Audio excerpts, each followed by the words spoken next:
Legislative Assembly elections will be held in Goa on 14 February 2022 to elect 40 members of the Goa Legislative Assembly. The votes will be counted, and the results will be declared on 10 March 2022. The tenure of Goa Legislative Assembly is scheduled to end on 15 March 2022. The previous assembly elections were held in February 2017. After the election, a coalition of Bharatiya Janata Party, Goa Forward Party and Maharashtrawadi Gamantak Party formed the state government, with Manohar Parrikar becoming the chief minister. The election schedule was announced by the Election Commission of India on 8 January 2022.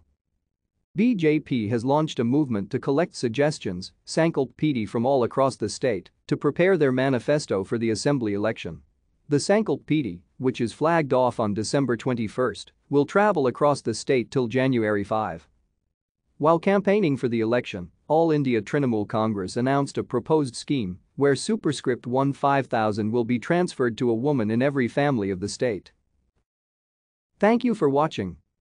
Like and subscribe if you would like to view more of our videos. Have a nice day.